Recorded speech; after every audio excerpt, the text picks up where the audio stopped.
இல்லை எல்லாரும் பாருங்க, இது வந்து கெசட்டியர்ஸ் ஆஃப் இந்தியா, கெசட்டியர்ஸ் ஆஃப் இந்தியா ஒன்றிய அரசினுடைய கெசட் நோட்டிஃபிகேஷன். டேட் வந்து 22 செப்டம்பர் 2020. இந்த கெசட் நோட்டிஃபிகேஷனில் தான் நம்ம மாவட்டத்தில் இருக்கக்கூடிய ரிசர்வ் ஃபாரஸ்ட், அதாவது கன்னியாகுமரி வன உயிரியல் பூங்கா என்று அழைக்கின்ற நம்முடைய அற்புதமான பயாலஜிக்கல் ஹாட்ஸ்பாட் என்று யுனெஸ்கோவால் அங்கீகரிக்கப்பட்ட கன்னியாகுமரி காடுகள் இருக்கிறது. இந்த காடுகள்லேருந்து 10 கிலோமீட்டர் தொலைவிற்கு மைனிங் ஆக்டிவிட்டீஸ், அதே மாதிரி லார்ஜ் இண்டஸ்ட்ரீஸ் பண்ணக்கூடாத அந்த ரெஸ்ட்ரிக்ஷனை இந்த கெசட் மூலமாக என்ன பாருங்க, 0 to 3 யார் கெசட் நோட்டிஃபிகேஷன் போட்டிருக்கு? ஒன்றிய அரசு போட்டிருக்கு. இது கூட தெரியாதா? இதை தெரிஞ்சுக்கிட்டு ராதாகிருஷ்ணன் பொய் சொல்லாரா? இதை நீங்க கேளுங்க. 2020 செப்டம்பர் 22 ஒரு கெசட் நோட்டிஃபிகேஷன் போட்டு, அந்த கெசட் நோட்டிஃபிகேஷன்ல 0 to 10 கிலோமீட்டர் வரையிலும் ரேடியஸ்ல மைனிங் ஆக்டிவிட்டிஸ் பண்ணக்கூடாது என்று இருந்த சட்டத்தை இவர் தலையிட்டு அதை வந்து 0 to 3 என்று குறைத்தார்கள். அதனுடைய விளைவுதான் கன்னியாகுமரி டிஸ்ட்ரிக்ட்ல மைனிங் பண்ணக்கூடிய ஒரு சூழல் இருக்குது. ரெண்டாவது, அவர் பேசக்கூடிய ஒரு அப்பட்டமான பொய் என்னன்னா, அதிமுக ஆட்சி காலத்தில் 39 குவாரி நம்முடைய மாவட்டத்தில் இருந்து இன்றைக்கு வந்து 6ல் 1 நிறுத்தி வச்சிருக்கு, 5 இருக்கு. இந்த 6மே உயர்நீதிமன்ற உத்தரவின் பெயரில் இயங்கக்கூடியது. யாருக்கு உத்தரவில்? உயர்நீதிமன்ற உத்தரவில் இருக்கு. கேரளாவிற்கு திருநெல்வேலி தூத்துக்குடி மாவட்டத்திலிருந்து கனிம வளங்கள் கன்னியாகுமரி வழியாக செல்ல போவதை தடுப்பதற்கு நம்ம வந்து மாண்பு முதல்வருடைய உத்தரவை பெற்று மாவட்ட ஆட்சியர் அவர்கள் ஒரு தடை உத்தரவை போடுகிறார். அந்த தடை உத்தரவில் கன்னியாகுமரி மாவட்டத்தில் ஒவ்வொரு ஆண்டும் பல சாலை விபத்துகள் நடைபெறுகிறது. இதற்கு காரணம் அதிகனரக வாகனங்கள் செல்வதால். எனவே நாங்கள் தடை செய்கிறோம் என்று சொல்லி 10 வீலுக்கு மேற்பட்ட வண்டிகளை நம்முடைய மாவட்ட நிர்வாகம் தடை செய்தது. அந்த தடை செய்ததை அவர்கள் நீதிமன்றத்தை அணுகி ஒரு ஸ்டே வாங்காங்க. அந்த ஸ்டே வாங்கினோன்னா நம்ம என்ன செய்யணும்னா, அந்த ஸ்டேக்கு ஒரு அப்பீல் ஃபைல் பண்ணோம். அந்த கேஸ் வந்து நடந்துகிட்டு இருக்கு. அப்பீலில் வந்து நமக்கு சாதகமாக வருது. டபுள் பெஞ்சில் நமக்கு அப்பீல் சாதகமாக கிடைக்குது. திரும்ப ஒரு சிங்கிள் பெஞ்சில் கேஸை போட்டு அந்த சிங்கிள் பெஞ்சில் மீண்டும் அதற்கு ஸ்டே வாங்காங்க. அந்த ஸ்டேக்கு நம்ம இப்போ அப்பீல் பண்ணி கேஸை நடத்திட்டு இருக்கோம் அரசு. இது போக இப்போது காலையில் அந்த பீக் ஹவர்ஸ்ன்னு சொல்லுவோம், அந்த நேரங்களில் வண்டி ஓடக்கூடாது என்று சொல்லி ஒரு தடையாணை பிறப்பித்திருக்கின்றோம். ஓவர்லோடு போகக்கூடாது என்று சொல்லி நம்ம வந்து வெளி மாவட்டங்களிலிருந்து அதிக அளவில் காவல்துறையினரை வைத்து காவல் கிடற பகுதியில் தடுப்பதற்கான முழு முயற்சி நடைபெற்று முடிந்த அளவுக்கு ரெகுலேட் பண்ணிட்டு இருக்கோம். இதில் நீங்கள் பார்த்தீங்கன்னா நான் பாருங்க, உயர்நீதிமன்றம் சொல்லியிருக்கிறது இது வந்து யாருக்கு பொறுமையில் இருக்குன்னு. In view of the judgment rendered by the apex court referred supra in the main submission of the council, அந்த கேஸில் ரெட் பெட்டிஷன் நம்பர் 17092 அதில் என்ன சொல்றாருன்னா, we do not wish to travel beyond that. Suffice to the state that there is no power to the state government. There is no power to the state government to regulate or prevent the transport of minor minerals outside the state. ஒரு மாநிலத்திலிருந்து இன்னொரு மாநிலத்திற்கு போகக்கூடிய கனிம வளங்களை தடுப்பதற்கு மாநில அரசுக்கு அதிகாரம் இல்லை என்று நம்முடைய உயர்நீதிமன்றம் சொல்லியிருக்கிறது. அதே போல் நீங்க mines and minerals transport act, central ஆக்டை நீங்க பாத்தீங்கன்னா, interstate transportation of mines and minerals அதிகாரம் என்பது இன்றைக்கு ஒன்றிய அரசுடைய கையில் இருக்கு. அதை சொல்லி தான் இன்றைக்கு நீதிமன்றம் இது ஸ்டேட் கவர்மெண்ட்டுக்கு பர்வியூல இல்லைன்னு சொல்லுது. ராதாகிருஷ்ணன் அவர்கள் எவ்வளவு முட்டாளாக இருந்தால், அறிவை பயன்படுத்தாதவராக இருந்தால், ஒன்றிய அரசாங்கத்தில் இருக்கக்கூடிய சட்டத்திற்கு தமிழ்நாடு அரசு சிறப்பு சட்டம் கொண்டு வர முடியும்னு சொன்னார். நீங்க அதை கேளுங்க.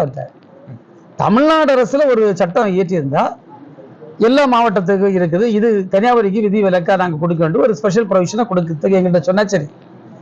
இது இருப்பது ஒன்றிய அரசுடைய சட்டம், interstate transportation of mines and minerals என்கின்ற சட்டம் இருப்பது ஒன்றிய அரசுடைய சட்டம். அப்ப அந்த சட்டத்துல ஒரு சிறப்பு சட்டம் கொண்டுறா அது ஒன்றிய அரசு தான் கொண்டு முடியும். இது கூட தெரியாத ஒரு ஒன்றிய அமைச்சராக இருந்தவர் அப்ப எந்த லட்சணத்துல அவர் இந்த அமைச்சர் பதவியில இருந்து வேலை செய்திருப்பாரு? கேரளா வந்து தடுக்கிறது என்ன சொல்றாண்டா, கேரளா வந்து மைனிங் வந்து அங்க வந்து நீங்க இது எல்லாமே பாத்தீங்கன்னா அங்க ஃபாரஸ்ட்ல வந்து எவ்வளவு தூரம் மைனிங் பண்ண முடியும். இப்ப கேரளாவில் வந்து இந்த இந்த இந்த ரிலாக்ஸேஷனை கொடுத்துருக்கா, இந்த ரிலாக்ஸேஷன் ஏன் கன்னியாகுமரி மாவட்டத்துக்கு கொடுத்தாங்க, ஏன் இதே மாதிரி திருநெல்வேலி கொடுத்துருக்கு? இது கொடுத்தது யாரு? ஒன்றிய அரசு. அப்ப இது ஸ்டேட் கவர்மெண்ட் அல்ல. இன்னைக்கு வந்து இந்த மைனிங் ஒன்றிய அரசு நினைச்சதுன்னா திருநெல்வேலி மைனிங்கை ஸ்டாப் பண்ணலாம். இந்த கெசட் நோட்டிபிகேஷன் அவங்க வித்ரா பண்ண.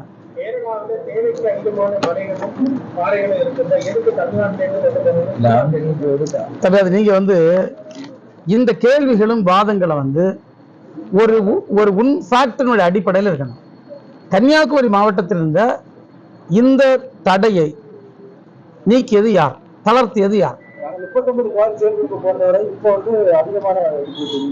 அத கன்னியாகுமரி டிஸ்ட்ரிக்ட்ல இருந்து இல்ல, நீங்க அதை வந்து நீங்களே கேளுங்களேன். கன்னியாகுமரி டிஸ்ட்ரிக்ட்ல இருந்து எத்தனை குவாரிகள் செயல்படுது? 5 குவாரி செயல்படுது. இங்க இருந்து போறது அது ஒரு குவாரியில கூட கேரளா செல்வதற்கான பாஸ் வழங்கப்படலை.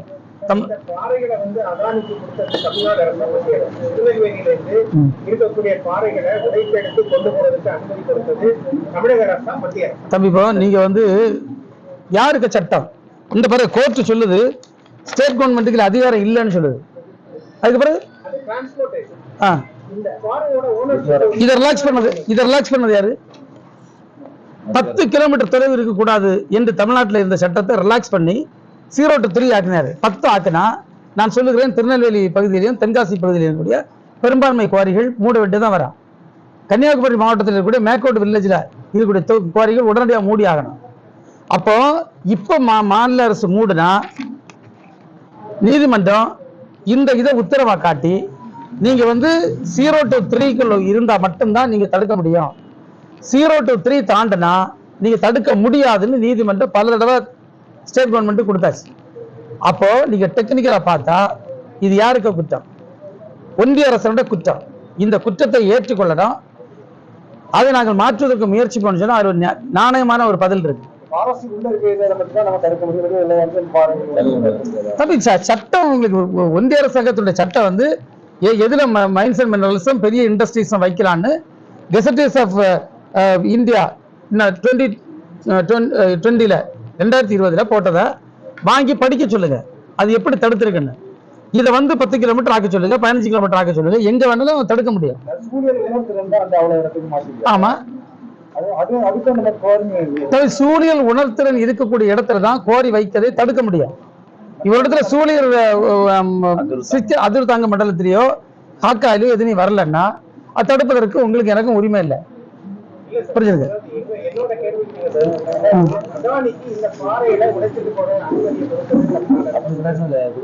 நீங்க தம்பி according to the provisions of the central, நீங்க அப்படி கேட்காதீங்க. நீங்க அப்படி நீங்க சென்ட்ரல் ஆக்ட்ல இருக்கக்கூடிய ப்ரொவிஷன்ஸ் இருக்கனாலதான் இப்ப நம்ம டிஸ்ட்ரிக்ட்ல 6 குவாரிக்கும் தமிழ்நாடு அரசு அனுமதி கொடுக்கல, நீதிமன்றம் கொடுத்திருக்குது. Under the direction of the Honorable High Court of Madras at Madurai. அந்த நீதிமன்றத்தினுடைய உத்தரவு என்ன சொல்றதுன்னா, சென்ட்ரல் ஆக்ட்ல இந்த ப்ரொவிஷன் இருக்க சமயம் நீ எப்படி தடுக்க முடியும், நீ கொடுக்கணும்னு சொல்லுது. அப்போ பிரச்சனை வந்து இந்த சென்ட்ரல் ஆக்ட், இந்த கெசட் நோட்டிபிகேஷனும் சென்ட்ரல் மைன்ஸ் அண்ட் மினரல்ஸ் ஆக்டை ரெக்டிஃபை பண்ணாம இதை வந்து தடுக்க முடியாது. தடுக்கணும்னா இல்லைன்னா நீதிமன்றத்துடைய ஒத்துழைப்பு நமக்கு வேணும். நீதிமன்றம் ஒரு மாநில அரசு எடுக்கக்கூடிய ஒரு கொள்கை முடிவில் தலையிடாது என்ற நிலை இருந்தால் முடியும். நீங்க உங்களுக்கே தெரியும், எல்லாருக்கும் தெரியும், நான் உங்களுக்கு இப்பவுமே காப்பி வேணும் ஆகிதரேன். நம்ம வந்து நம்ம டிஸ்ட்ரிக்ட்ல அதை ரெஸ்ட்ரிக்ட் பண்ணியிருக்கோம். அந்த ரெஸ்ட்ரிக்ஷனை தடுத்தது யாரு? நீதிமன்றம் தடுத்திருக்கு. நீதிமன்றத்தில் ஒரு பொதுநல வழக்கு ராதாகிருஷ்ணன் இதுவரை போட்டாரா? நாம் தமிழர் கட்சி போட்டா? யார் போட்டது? இன்னைக்கும் நீதிமன்றத்தில் மாநில அரசு தான் மேல்முறையீடு செய்து வாதாடுது. எங்களுடைய இயக்கத்தின் சார்பில் தான் நாங்க ஒரு பொதுநல வழக்கு போட்டு அந்த கேஸை பார்த்துட்டு இருக்கோம். பொதுநல வழக்கு போடல, ஒன்றிய அரசுல போய் இந்த முயற்சியும் எடுக்கல. மாநில அரசுடைய கேஸ்ல அவங்களும் என்ன செய்யலாம், பார்ட்டி சேரலாம். அது இம்ப்ளீட் பண்ணுவதற்கான கூட கேட்டதற்கு அதுக்கும் ராதாகிருஷ்ணன் வில்லிங் இல்லை. இது எல்லாவற்றையும் தெரிந்து வைத்து விட்டு பேசுகிறார். தெரியாமல் பேசுகிறாருன்னா அவருக்கு என்னன்னு எனக்கு நீங்களே முடிவு பண்ணுங்க. இது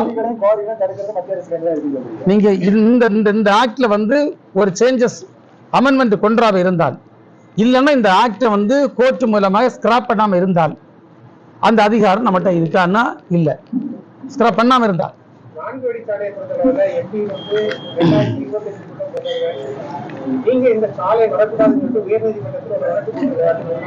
தம்பி இதெல்லாம் முட்டாள்தனம். நீங்க வந்து ராதாகிருஷ்ணன் இவ்வளவு முட்டாள் என்பது எனக்கு இப்பதான் தெரியுது. நான் ஏன் சொல்லேன்னா, நானும் லால்மோகன் போன்ற ஒன்றின் சமூக ஆர்வலர்களும் ஒரு வழக்கு போட்டோம். எப்போன்னா அது எதுக்கு போட்டோன்னா, நம்முடைய மாவட்டத்தினுடைய ரொம்ப இந்த வேலின்னு சொல்லுவோம், அதாவது மலை கடல் இடைப்பட்டு சமவெளி பகுதி, இது அற்புதமான வயல்வெளிகள் நிறைந்த பகுதி. இந்த 4 வழிச்சாலை என்பது அண்ணன் டி.ஆர். பாலு அவர்கள் மாண்புமிகு ஒன்றிய அமைச்சராக இருந்தபோது கொண்டு வரப்பட்ட திட்டம். அந்த பாலிசி நோட்ல என்ன சொல்லுதுன்னா, expansion and strengthening of the existing NH47 NH47B, NH47 NH47B இருக்கக்கூடியதை விரிவுபடுத்தி வலுப்படுத்துவது என்று பாலிசி நோட்ல இருக்கு. நீங்க யார் வேணா செக் பண்ணி பாருங்க. இதெல்லாம் ராதாகிருஷ்ணன் தெரியலன்னா அந்த முட்டாள் நீங்க கேளுங்க, என்கிட்ட கேட்காதீங்க. அப்போ இப்படி இருக்கு. அதை மீறி ராதாகிருஷ்ணன் தன்னுடைய சுய விருப்பு வெறுப்புகளுக்காக இதை வந்து ஒரு புதிய அலைன்மெண்ட், நியூ அலைன்மெண்ட் கொண்டு வராங்க. இந்த நியூ அலைன்மெண்ட் வரச்சமயம் 1200க்கும் மேற்பட்ட ஏக்கர் பச்சை விவசாய நிலமும், சுமார் 500க்கும் மேற்பட்ட அற்புதமான குளங்களும், பல வீடுகளும், பல்வேறு விஷயங்களும் அழியும். நாங்க அதனால பாலிசி நோட்ல என்ன சொன்னியோ அந்த பாலிசி நோட் டிக்ளரேஷன் படி ரோட கொண்டு போ, நியூ அலைன்மெண்ட் வேண்டாம், எங்க மக்களை கஷ்டப்படுத்தாதுன்னு நாங்க என்ன செய்தோம், ஒரு நீதிமன்றத்துக்கு போனோம். நாங்க நீதிமன்றத்திற்கு போனதின் விளைவால் அந்த ஒரே காரணத்தினால்தான் இன்னைக்கு இந்த குளங்கள்லையாவது நீங்க வந்து பாலம் போட்டுதான் கட்டணும் சொல்லி இன்னைக்கு பல குளங்கள் வந்து காப்பாற்றப்பட்டிருக்கு. ராதாகிருஷ்ணன் தெரியுமா இதெல்லாம்? நாங்க போகாம நடந்திருக்குமா? ஏன்னா இது எல்லாமே வந்து என்னன்னா, இந்த ஏமாளி இருக்கு வர ஏமாற்றுக்காரன் இருப்பான்னு சொன்ன ஒரு பழமொழி உண்டு. அது மாதிரி கன்னியாகுமரி மக்கள் ஏமாளி, நான் எதையாவது பேசி ஏமாற்றலாம் நினைக்கிறேன். இந்த தடவை பாருங்க எப்படிப்பட்ட வீழ்ச்சியை அவர் சந்திக்கிறார் என்று. ஏன்னா பொய் பொய் பொய் பொய்யை தவிர வேற இல்லை. 10 ஆண்டு காலம் அமைச்சராக இருந்தவருக்கு நான் இதை செய்தேன் இதை செய்தேன் இதை செய்தேன், நீங்க எனக்கு வாக்கு தாருங்கன்னு கேட்பதற்கு நாதி இல்லாமல் அது சரியில்லை இது சரியில்லைன்னு சொல்லிட்டு இருக்காரு. அதில் வந்து நீங்க வந்து இந்த பகட்டை நீங்க எல்லாரும் எக்ஸ்போஸ் பண்ணுங்க. தயவு செய்து பத்திரிகை நண்பர்களை, நீங்க எல்லாம் நம்ம மாவட்டத்தை சார்ந்தவர்கள், நான் உங்களுடைய அன்பான வேண்டுகோளை வைத்திருக்கிறேன். யார் கருப்பு ஆடு என்பதை நீங்கள் வெளிக்கொண்டு வாருங்கள். நான் ஏற்கனவே ஒரு சவால் விட்டுருக்கேன். இந்த கனிமவள கொள்ளை சதத்தில் வந்து நாங்கள் உடந்தை என்பதை யார் நிரூபித்தாலும், ராதாகிருஷ்ணன் மட்டும் இல்லை, யார் நிரூபித்தாலும் நான் பொது வாழ்க்கையை விட்டு போயிடலான்னு சொல்லியிருக்கேன். அவர் வந்து குறைந்தபட்சம் வேட்பாளரை விட்டுறாப்பிட்டு போறான்னு பகிரங்கமாக கேட்டேன். இன்னைக்கு மீண்டும் கேட்கிறேன். இந்த ஆதாரங்கள் உங்களுக்கு தந்திருக்கேன். இந்த ஆதாரங்கள் எல்லாமே நெட்ல அவைலபிள். நீங்க இதை எடுத்து பார்த்துட்டு அவர்கிட்ட அந்த கேள்வியை வைங்க. அவர் தகுதி இருந்தா, திராணி இருந்தா, இதுக்கு தன்னிட்ட உண்மை இருந்தா இதற்கு பதில் சொல்லட்டும்.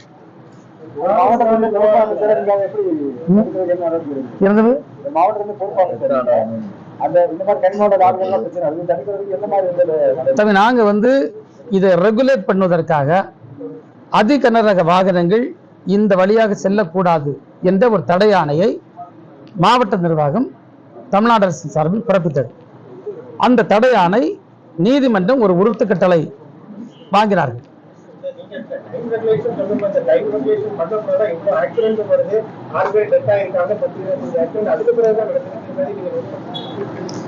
நாங்க வந்து எங்க கேஸ்லயே நாங்க சொல்லியிருக்கோம், கன்னியாகுமரி மாவட்டத்தில் அந்த அவ்வளவு டேட்டா வச்சிருக்கோம், 2 வருஷ டேட்டா வச்சிருக்கோம். இந்த 2 ஆண்டுகள்ல இவ்வளவு டெத்து ஏற்பட்டிருக்குது. இந்த இடத்துல வந்து இத்தனை டாரஸ் மூலமா வந்தது.